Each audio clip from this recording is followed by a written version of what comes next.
The sun hammers down like a blacksmith on an anvil. The desert of Moab stretches endlessly, a sea of ochre sand where every step stirs up acrid dust that clings to the throat. The tents of Israel shimmer in a dry, restless wind, whispering promises and doubts. Children whimper, elders lean on their staffs, and eyes drift toward the horizon. There, in the distance, a massive shadow looms. Jericho.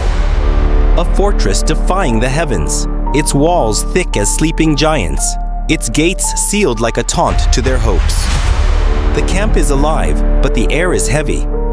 40 years of wandering, 40 years of sand, divine promises, murmurs against Moses, and bitter regrets for Egypt. And now, this city, impassable, untouchable, a wall between them and the promised land.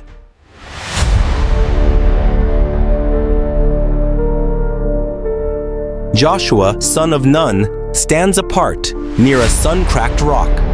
His broad shoulders sag under an invisible weight. He is not Moses. Moses spoke to God like a friend. Joshua merely listens, heart pounding, praying not to fail. His black hair is streaked with gray. His dark eyes scan Jericho's walls as if he could topple them with a stare. He wants to believe. He must believe. But deep inside, a voice whispers, "What if God is silent now?"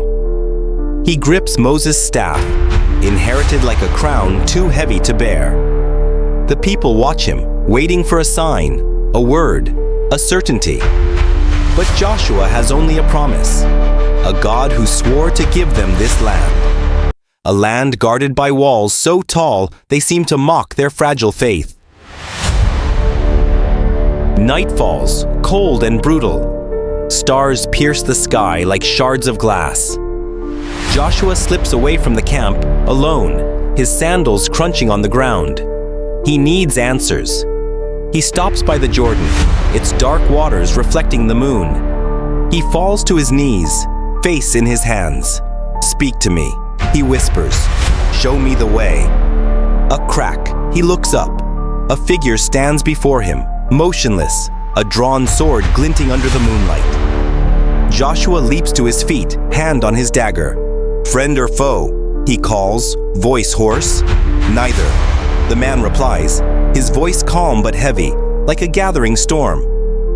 "I am the commander of the Lord's army." Joshua's heart stops. He falls face down, dust clinging to his lips. "What do you want from me?" He breathes. "Take off your sandals," the man commands. "This place is holy." Joshua obeys, his hands trembling like leaves in the wind. Then the man speaks, his words aflame in the darkness. "Jericho is yours. But listen well, you will not fight like others. You will march, you will pray, you will obey, and the walls will fall." Joshua freezes. March? Pray? Against those walls? It's absurd. It's impossible. But a warmth rises within him, a fire that chases away doubt. He stands, eyes blazing. "I will do everything you say." The next dawn is red, like an omen. Joshua gathers the people at the camp center. Their faces are weary, their eyes wary. He climbs onto a rock, his voice ringing out, clear and firm. "God has spoken. We will take Jericho. But not with swords, not with battering rams, with our steps, with our faith." A murmur ripples through the crowd. Caleb, his old friend, frowns, his white beard quivering. "March? Around the city?" "Joshua, are you sure?" "Sure." Joshua gives a bitter smile. "I'm terrified, but I believe." A woman, Miriam, a widow with eyes worn by tears, steps forward. "And if it doesn't work, my children are hungry. We can't wait for a miracle that won't come." Joshua looks at her, his heart aching. "Miriam, I don't promise it will be easy, but I promise God does not lie." Silence falls, heavier than death. Then Caleb raises his staff. "I'll march with you, Joshua." Other voices rise, hesitant, then stronger. The people agree, Not without fear, not without doubt. The first day, the sun is merciless. The priests carry the Ark of the Covenant, its golden wood gleaming like a challenge. The ram's horn trumpets blare, a deep sound that vibrates in the chest. The people march, a vast circle around Jericho. Not a word, not a shout, just the sound of footsteps. Thousands of footsteps, pounding the earth like a pulse. On the ramparts, Canaanite warriors watch, their bows drawn, their mocking laughter carried by the wind. They think they'll scare us with a stroll, one sneers. Joshua marches at the front, the ark behind him. Each step is a prayer. Each step is a battle against the doubt gnawing at his heart. What if it doesn't work? What if God has misled me? The second day, the silence grows heavier. Children drag their feet. Elders struggle to keep pace. The walls seem taller, more insolent. The third day, a sandstorm threatens, but Joshua orders them to march. The fourth, a woman collapses, exhausted. Joshua kneels beside her. "Get up," he whispers. "We're closer than you think."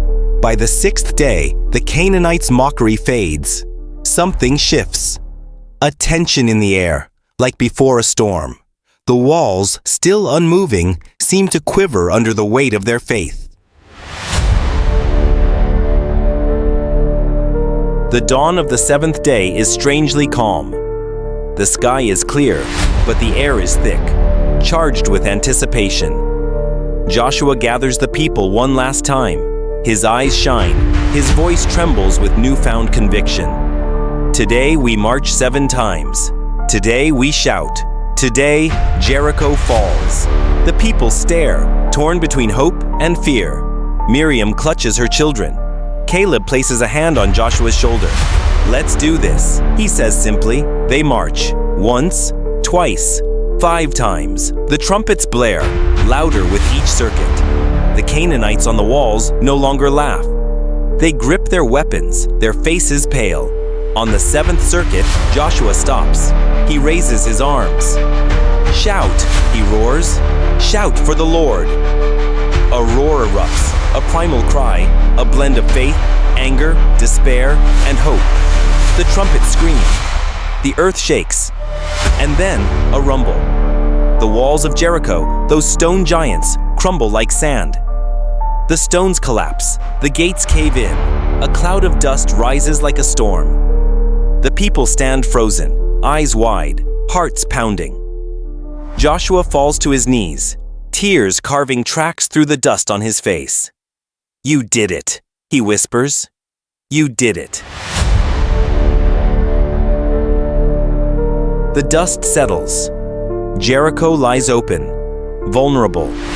The people enter, not as conquerors, but as pilgrims who have seen the impossible.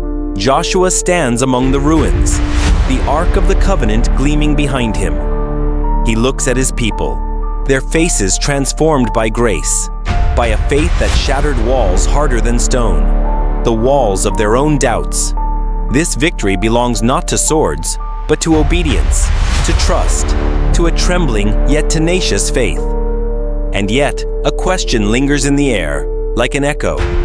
When the walls of your own life rise, will you have the courage to march, to shout, to believe? If this story moved you, subscribe. More truths await.